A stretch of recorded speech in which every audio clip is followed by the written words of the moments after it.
ఓం శాంతి 6/5/2024 మధురమైన పిల్లలు, ఈ జన్మలోని పాపాల నుండి తేలిగ్గా అయ్యేందుకు తండ్రికి సత్యాతి సత్యంగా అంతా వినిపించండి మరియు గత జన్మలలోని వికర్మలను యోగాగ్ని ద్వారా సమాప్తం చేసుకోండి. ప్రశ్న: ఈశ్వరీయ సేవాదారులుగా అయ్యేందుకు ఏ ఒక్క చింత ఉండాలి? జవాబు: మేము స్మృతియాత్రలో ఉంటూ పావనంగా తప్పకుండా అవ్వాలి అని పావనంగా అయ్యే చింత ఉండాలి. ఇదే ముఖ్యమైన సబ్జెక్ట్. ఏ పిల్లలైతే పావనంగా అవుతారో వారే తండ్రి యొక్క సేవాదారులుగా అవ్వగలుగుతారు. తండ్రి ఒక్కరే ఏం చేస్తారు? అందుకే పిల్లలు శ్రీమతంపై తమ యొక్క యోగ బలంతోనే విశ్వాన్ని పావనంగా తయారు చేసి పావన రాజధానిని తయారు చేయాలి. మొదట స్వయాన్ని పావనంగా తయారు చేసుకోవాలి. ఓం శాంతి. మేము బాబా వద్దకు రిఫ్రెష్ అవ్వడం కోసం వెళ్తామని పిల్లలు తప్పకుండా భావిస్తారు. అక్కడ సెంటర్లకు వెళ్ళినప్పుడు అలా భావించలేరు. బాబా మధుబన్లో ఉన్నారు అని పిల్లలైన మీ బుద్ధిలో ఉంది. బాబా మురళి పిల్లల కోసమే వినిపించబడుతుంది. మేము మధుబన్కు మురళి వినేందుకు వెళ్తాము అని పిల్లలు భావిస్తారు. మురళి అన్న పదం శ్రీకృష్ణుడికి వర్తిస్తుంది అని అనుకున్నారు. మురళి అంటే ఇంకేదో అర్థం కాదు. పిల్లలైన మీకిప్పుడు బాగా అర్థమైంది కదా. మేము చాలా బుద్ధిహీనులుగా అయిపోయాము అని భావిస్తారు. తండ్రి అర్థం చేయించారు మరియు మీకు కూడా అనిపిస్తుంది తప్పకుండా మేము చాలా వివేకహీనులుగా అయిపోయాము అని. ఎవ్వరూ స్వయాన్ని ఈ విధంగా భావించరు. ఇక్కడికి ఎప్పుడైతే వస్తారో అప్పుడు నిశ్చయ బుద్ధి కలవారిగా ఉంటారు. తప్పకుండా మేము చాలా బుద్ధిహీనులుగా అయిపోయాము అని భావిస్తారు. మీరు సత్యుగంలో ఎంత వివేకవంతులుగా విశ్వాధిపతులుగా ఉండేవారు. మూర్ఖులెవరైనా అలా విశ్వాధిపతులుగా అవ్వగలరా? ఈ లక్ష్మీనారాయణలు విశ్వాధిపతులుగా ఉండేవారు. వారు ఎంతో వివేకవంతులుగా ఉండేవారు. అందుకే భక్తి మార్గంలో పూజింపబడుతున్నారు. జడమైన చిత్రాలు ఏమీ చెప్పలేవు. శివబాబా పూజను చేస్తారు కాని వారేమైనా మాట్లాడతారా? శివబాబా ఒక్కసారి వచ్చి మాట్లాడతారు. పూజ చేసే వారికి కూడా ఈ జ్ఞానాన్ని వినిపించేవారు తండ్రి అన్నది తెలీదు. శ్రీకృష్ణుడు మురళి మోగించారని భావిస్తారు. ఎవరినైతే పూజిస్తారో వారి కర్తవ్యం గురించి ఏమాత్రం తెలీదు. కావున ఎప్పటి వరకైతే తండ్రి రారో అప్పటి వరకు ఈ పూజ మొదలైనవన్నీ నిష్ఫలమే అవుతాయి. పిల్లలైన మీలో చాలా మంది వేదాలు శాస్త్రాలు మొదలైనవేవి చదవలేదు. ఇప్పుడు మిమ్మల్ని ఆ సత్యమైన తండ్రి ఒక్కరే చదివిస్తున్నారు. తప్పకుండా సత్యంగా చదివించేది ఒక్క తండ్రేనని మీరు అర్థం చేసుకున్నారు. తండ్రిని సత్యం అనే అంటారు. వారు నరుడి నుండి నారాయణుడిగా తయారు చేసే సత్యమైన కథను వినిపిస్తారు. దాని అర్థం సరిగ్గా ఉంది. సత్యమైన తండ్రి వస్తారు. ఇప్పుడు నరుడి నుండి నారాయణుడిగా అవ్వాలి కావున తప్పకుండా సత్యుగాన్ని స్థాపిస్తారు కదా. పాత ప్రపంచమైన కలియుగమైతే తయారవ్వదు కదా. కథ వినే సమయంలో మేము నరుని నుండి నారాయణునిగా అవుతాము అన్నది ఎవరికీ బుద్ధిలో ఉండదు. ఇప్పుడు మీకు నరుని నుండి నారాయణునిగా అయ్యే రాజయోగాన్ని నేర్పిస్తారు. ఇది కూడా కొత్త విషయమేమీ కాదు.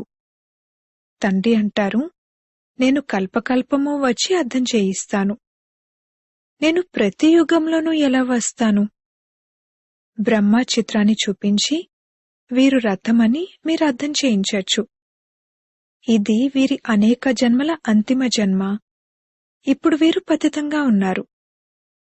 ఇప్పుడు వీరు కూడా పావనంగా అవుతారు. మనం కూడా అలా అవుతాము. యోగబలం ద్వారా తప్ప ఇంకే విధంగానూ ఎవరూ పావనంగా అవ్వలేరు, వికర్మలు వినాశనం అవ్వవు. నీటిలో స్నానం చేయడం ద్వారా ఎవ్వరూ పావనంగా అవ్వరు. ఇది యోగాగ్ని. నీరు అనేది అగ్నిని చల్లార్చేదిగా ఉంటుంది. అగ్ని అనేది కాల్చేదిగా ఉంటుంది. కనుక వికర్మలు వినాశనమయ్యేందుకు మరి నీరు అంటే అది అగ్నేమీ కాదు. అందరికన్నా ఎక్కువగా గురువులు మొదలైన వారిని ఇతనే ఆశ్రయించారు. వీరు శాస్త్రాలు కూడా ఎన్నో చదివారు. ఈ జన్మలో పండితునిలా ఉండేవారు. కాని దానివల్ల లాభమేమీ కలగలేదు. పుణ్యాత్మగా అయితే అవ్వరు కదా, పాపాలే చేస్తూ వచ్చారు. బాబా అర్థం చేయిస్తున్నారు, ఎవరైతే తమను తాము పిల్లలుగా భావిస్తారో వారు ఈ జన్మలో ఏ పాపాలు మొదలైన వాటినైతే చేశారో వాటన్నింటినీ తండ్రి సమ్ముఖంగా వచ్చారు కావున వారికి పాపకర్మలు తెలియజేయాలి. తద్వారా తేలికవుతారు. ఈ జన్మలోని వాటి నుండి తేలికైపోతారు. కాని జన్మ జన్మాంతరాల పాపకర్మల భారమేదైతే శిరస్సుపై ఉందో దానిని తొలగించుకోవటానికి మళ్లీ పురుషార్థం చేయాలి. తండ్రి యోగం గురించి అర్థం చేయిస్తున్నారు. యోగం ద్వారానే వికర్మలు వినాశనమవుతాయి. ఈ విషయాలను మీరిప్పుడే వింటారు. సత్యుగంలో ఈ విషయాల్ని ఎవ్వరూ వినిపించలేరు. ఈ డ్రామా అంతా రచింపబడి ఉంది. క్షణక్షణం ఈ డ్రామా అంతా తిరుగుతూ ఉంటుంది. ఒక క్షణం మరుక్షణంతో కలవదు. క్షణక్షణం ఆయువు కూడా తగ్గిపోతూ ఉంటుంది. ఇప్పుడు మీరు ఆయువు తగ్గిపోకుండా బ్రేక్ వేస్తారు మరియు యోగం ద్వారా ఆయువును పెంచుకుంటారు. ఇప్పుడు పిల్లలైన మీరు మీ ఆయువును యోగబలంతో పెంచాలి. యోగం విషయంలో బాబా ఎంతో అటెన్షన్ ఇప్పిస్తారు, కానీ కొందరు అర్థం చేసుకోరు. బాబా మేం మర్చిపోతున్నాము అని అంటారు. అందుకే బాబా అంటున్నారు, యోగం అంటే ఇంకేమో కాదు, ఇది స్మృతి యాత్ర. తండ్రిని స్మృతి చేస్తూ చేస్తూ పాపాలంతమవుతూ ఉంటాయి.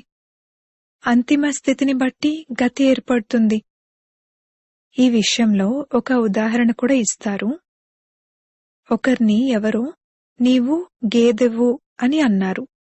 దాంతో అతను నేను గేదెను అని భావించటం మొదలుపెట్టారు. ఆ తర్వాత అతన్ని ఈ తలుపు నుండి బయటికి రా అని చెప్తే నేను గేదెను కదా, బయటికెలా రాగలను అని అన్నారట. నిజంగానే గేదెగా అయినట్లు భావించారు. వారు దీనిని ఒక ఉదాహరణగా తయారు చేశారు, కాని వాస్తవానికి అటువంటిదేమీ లేదు. ఇదేమీ యథార్థమైన ఉదాహరణ కాదు. ఎల్లప్పుడూ నిజమైన విషయంపైనే ఉదాహరణ ఇవ్వడం జరుగుతుంది. ఈ సమయంలో తండ్రి మీకేవైతే అర్థం చేయిస్తున్నారో వాటిని మళ్లీ భక్తి మార్గంలో పండగలుగా జరుపుకోవడం జరుగుతుంది. ఎన్ని మేళాలు మొదలైనవి జరుగుతూ ఉంటాయి. ఈ సమయంలో ఏవైతే జరుగుతూ ఉంటాయో అవన్నీ పండగలు తయారవుతాయి. మీరిక్కడ ఎంత స్వచ్ఛంగా అవుతారు. మేళాలు మొదలైన వాటిల్లోనైతే ఎంత మాలిన్యంగా అవుతారు. శరీరానికి మట్టి పూసుకుంటారు. దాంతో పాపాలు తొలగిపోతాయని భావిస్తారు. బాబా స్వయం ఇవన్నీ చేశారు. నాసిక్లో నీరు చాలా అశుద్ధంగా ఉంటుంది. అక్కడకు వెళ్లి మట్టి పూసుకుంటారు. దాంతో పాపాలు వినాశనమైపోతాయని భావిస్తారు. మళ్లీ ఆ మట్టిని శుభ్రం చేసుకునేందుకు నీటిని తెచ్చుకుంటారు. ఎవరైనా పెద్ద మహారాజులు మొదలైన వారు విదేశాలకు వెళ్తే గంగా జలాన్ని కుండలో నింపుకుని తమతో పాటు తీసుకువెళ్లేవారు. మళ్లీ స్టీమర్లో కూడా అవే నీరు తాగేవారు. పూర్వం విమానాలు, మోటార్లు మొదలైనవేవీ లేవు. 100-150 సంవత్సరాల్లో ఏమేం తయారయ్యాయో చూడండి. సత్యుగ ఆదిలో ఈ సైన్స్ మొదలైనవి ఉపయోగపడతాయి. అక్కడ మహళ్లు మొదలైనవి తయారు చేయడానికి పెద్ద సమయం పట్టదు. ఇప్పుడు మీ బుద్ధి పారసబుద్ధిగా తయారవుతుంది. కావున అన్ని పనులను సహజం చేసేస్తుంది. ఏ విధంగా ఇక్కడ మట్టితో ఇటుకలు తయారవుతాయో అలాగే అక్కడ బంగారంతో తయారైన ఉంటాయి. ఈ విషయం గురించే మాయా మశ్చంద్రుని ఆటను కూడా చూపిస్తారు. దీనిని చూపించడానికి వారు ఒక నాటకంగా తయారు చేశారు. నిజంగానే స్వర్గంలో బంగారిటుకలుంటాయి. దానిని గోల్డెన్ ఏజ్, స్వర్ణయుగమని అంటారు. దీనిని ఐరన్ ఏజ్, ఇనుపయుగమని అంటారు. స్వర్గాన్నైతే అందరూ తలుచుకుంటారు. వారి చిత్రాలు కూడా ఉన్నాయి. ఆది సనాతన ధర్మం అని అంటారు కూడా. మళ్ళీ హిందూ ధర్మమని అనేస్తారు. దేవతలు అనేందుకు బదులుగా హిందువులు అని అనేస్తారు. ఎందుకంటే వికారులుగా ఉన్నారు కావున దేవతలని ఎలా పిలుచుకుంటారు? మీరెక్కడకు వెళ్ళినా ఇది అర్థం చేయిస్తారు. ఎందుకంటే మీరు సందేశకులు. తండ్రి పరిచయాన్ని ప్రతి ఒక్కరికి ఇవ్వాలి. అప్పుడు కొందరు అవును, మీరు సరిగ్గా చెప్తున్నారు, నిజంగానే 2 తండ్రులున్నారు అని వెంటనే అర్థం చేసుకుంటారు. మరికొందరు పరమాత్మ సర్వవ్యాపి అని అనేస్తారు. ఒకరి నుండి హద్దు వారసత్వం లభిస్తుంది. పారలౌకిక తండ్రి నుండి 21 జన్మల కొరకు అనంతమైన వారసత్వం లభిస్తుంది అని మీరు అర్థం చేసుకుంటారు. ఈ జ్ఞానం కూడా ఇప్పుడే ఉంది. అక్కడే ఈ జ్ఞానం ఉండదు. సంగమంలోనే వారసత్వం లభిస్తుంది. అప్పుడిక 21 తరాలు మీరు జన్మజన్మలు రాజ్యం చేస్తారు. మీరు మొత్తం విశ్వానికి యజమానులుగా అవుతారు. ఇది మీకు ఇప్పుడు తెలిసింది. పక్కా నిశ్చయబుద్ధి కలవారెవరైతే ఉన్నారో వారికి ఎటువంటి సంశయం ఉత్పన్నమయ్యే విషయమే ఉండదు. అనంతమైన తండ్రి నుండి అనంతమైన వారసత్వం లభిస్తుంది. శివబాబా వచ్చారంటే తప్పకుండా ఏదో వారసత్వాన్నైతే ఇస్తారు కదా. అందుకే బాబా అంటారు, ఈ బ్యాడ్జ్ చాలా బావుంది, దీన్ని సదా పెట్టుకుని ఉండాలి. ప్రతి ఇంటికి సందేశాన్ని ఇవ్వాలి. ఆ తర్వాత వారు అంగీకరించినా అంగీకరించకపోయినా అది వారి ఇష్టం.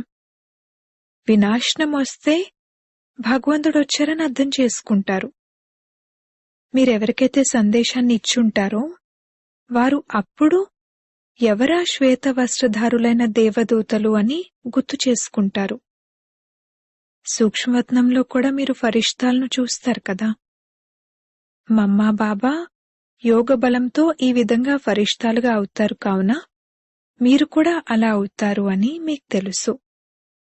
ఈ విషయాలన్నింటినీ తండ్రి వీరిలోకి ప్రవేశించి మీకు అర్థం చేయిస్తారు. డైరెక్ట్గా జ్ఞానాన్ని ఇస్తారు. బాబాలో ఏ జ్ఞానమైతే ఉందో అది పిల్లలైన మీలో కూడా ఉంది. ఎప్పుడైతే పైకి వెళ్తారో అప్పుడు జ్ఞానం యొక్క పాత్ర కూడా పూర్తయిపోతుంది. ఆ తర్వాత ఏ పాత్ర లభిస్తే ఆ సుఖం యొక్క పాత్రను అభినయిస్తారు మరియు అప్పుడు ఈ జ్ఞానాన్ని మర్చిపోతారు. పిల్లలైన మీరు ఎక్కడికి వెళ్ళినా సందేశకుల గుర్తేమిటంటే ఈ బ్యాడ్జ్ తప్పకుండా మీతో ఉండాలి. ఎవరైనా నవ్వినా పర్వాలేదు.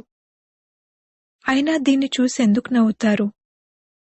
మీరైతే యథార్థ విషయాన్ని వినిపిస్తారు. వీరు అనంతమైన తండ్రి, వీరి పేరు శివబాబా, వీరు కళ్యాణకారి, వీరొచ్చి స్వర్గస్థాపన చేస్తారు. ఇప్పుడిది పురుషోత్తమ సంగమయుగమని యథార్థ విషయాన్ని వినిపిస్తారు. ఈ జ్ఞానమంతా పిల్లలను మీకు లభించింది. మరి దీన్నెందుకు మర్చిపోవాలి? విషయం చాలా సహజమైనది. నడుస్తూ తిరుగుతూ తండ్రిని మరియు వారసత్వాన్ని స్మృతి చేయాలి. శాంతిధామం మరియు సుఖధామం ఉన్నాయి. పిల్లలను మీరిక్కడికొస్తారు, మురళి విని వెళ్తారు. దాన్ని మళ్ళీ వినిపించాలి కూడా. కేవలం ఒక్క బ్రాహ్మణి మాత్రమే మురళి వినిపించాలి అని కాదు. బ్రాహ్మణి తన సమానంగా తయారు చేసి సిద్ధం చేయాలి. అప్పుడే అనేకుల కళ్యాణం చేయగలుగుతారు. ఒకవేళ ఒక బ్రాహ్మణి ఎక్కడికైనా వెళ్తే మరొకరు సెంటర్ ఎందుకు నడపలేరు? ధారణ చేయలేదా ఏమిటి? విద్యార్థులకు చదివే మరియు చదివించే అభిరుచి ఉండాలి. మురళి అయితే చాలా సహజమైనది. ఎవ్వరైనా ధారణ చేసి క్లాస్ చేయించొచ్చు. ఇక్కడైతే తండ్రి కూర్చున్నారు. ఏ విషయంలోనూ సంశయం కలగకూడదు అని తండ్రి పిల్లలకు చెప్తున్నారు. సర్వస్వము తెలిసినవారు ఒక్క తండ్రే. ఒకే లక్ష్యం ఉద్దేశం ఉంది. ఇందులో ప్రశ్నలు మొదలైనవి అడగాల్సిన అవసరం కూడా లేదు. ఉదయం కూడా కూర్చుని పిల్లలకు స్మృతి యాత్రలో సహాయం చేస్తాను. మొత్తం అనంతమైన పిల్లలందరూ గుర్తుంటారు. పిల్లలైన మీరందరూ ఈ స్మృతి సహాయంతో మొత్తం విశ్వమంతటినీ పావనంగా తయారు చేయాలి. ఇందులోనే మీరు మీ సహయోగమనే వేలు ఇస్తారు. మొత్తం ప్రపంచమంతటినీ పవిత్రంగా తయారు చేయాలి కదా. కావున అందరూ శాంతిధామంలోకి వెళ్ళిపోవాలని తండ్రి పిల్లలందరిపైన తమ దృష్టిని ఉంచుతారు కదా.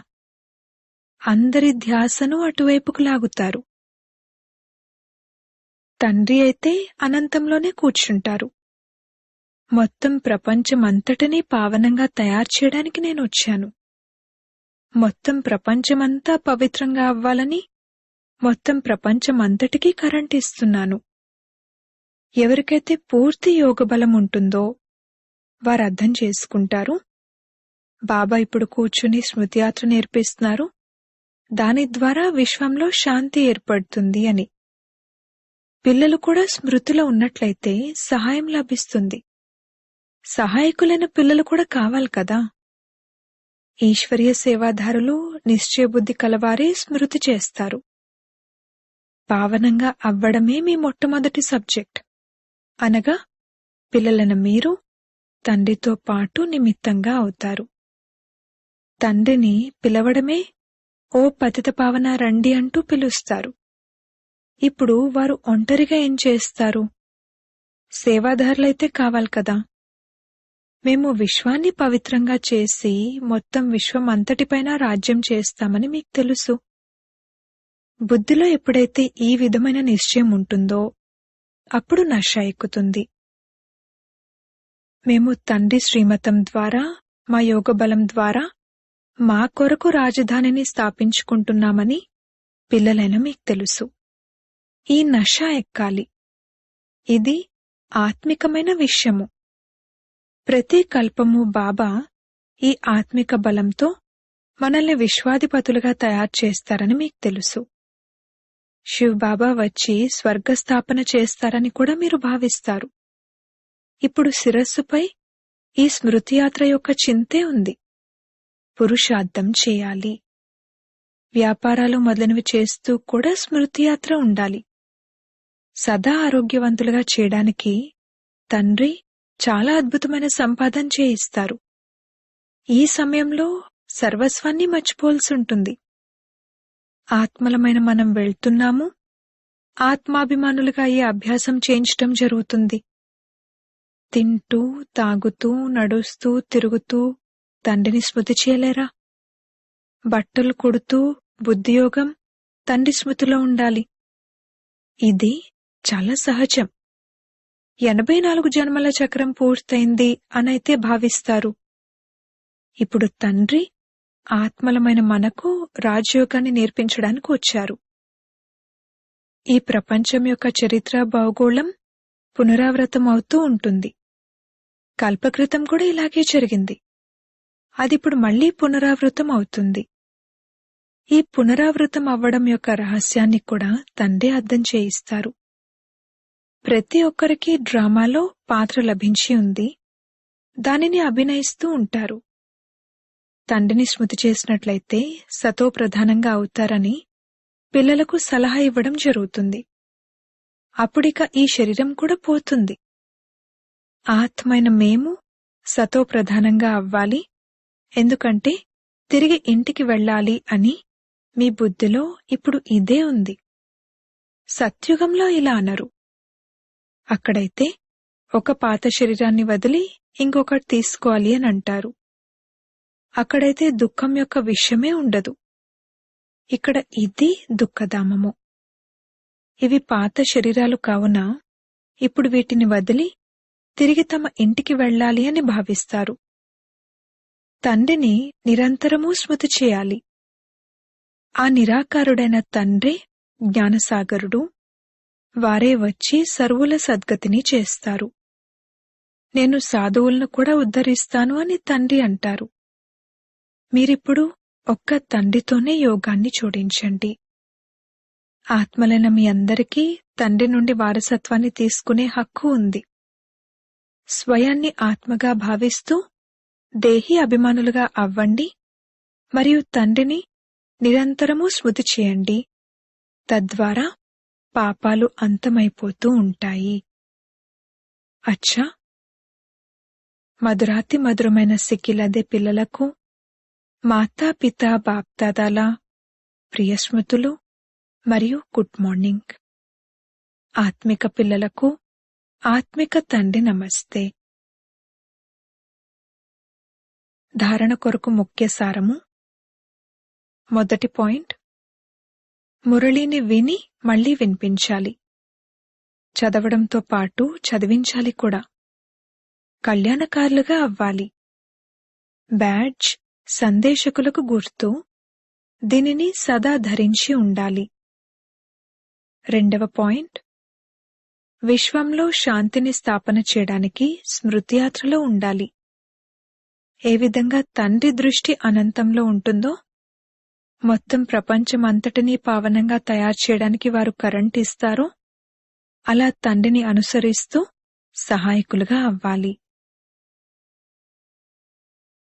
వరదానము.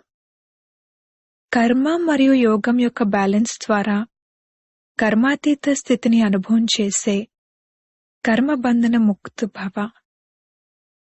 కర్మతో పాటుగా యోగం యొక్క బ్యాలెన్స్ ఉన్నట్లయితే ప్రతి కర్మలో స్వతహాగానే సఫలత ప్రాప్తిస్తుంది. కర్మయోగి ఆత్మ ఎప్పుడూ కర్మ యొక్క బంధనంలో చిక్కుకోరు. కర్మ యొక్క బంధనం నుండి ముక్తులుగా ఉండేవారినే కర్మాతీతులు అనంటారు. కర్మాతీతం అనగా కర్మ నుండి అతీతమైపోవటమని కాదు. కర్మ నుండి అతీతం కాదు, కర్మ యొక్క బంధనంలో చిక్కుకోవటం నుండి అతీతంగా అవ్వండి. ఇటువంటి కర్మయోగి ఆత్మ తన కర్మలతో అనేకుల కర్మలను శ్రేష్టంగా తయారు చేసేవారిగా ఉంటారు. వారి కొరకు ప్రతి కార్యము మనోరంజకంగా అనిపిస్తుంది. కష్టమనేది అనుభవం అవ్వదు. స్లోగన్. పరమాత్మ ప్రేమయే అలారం గంట, అదే అమృతవేళ లేపుతుంది. ఓం శాంతి.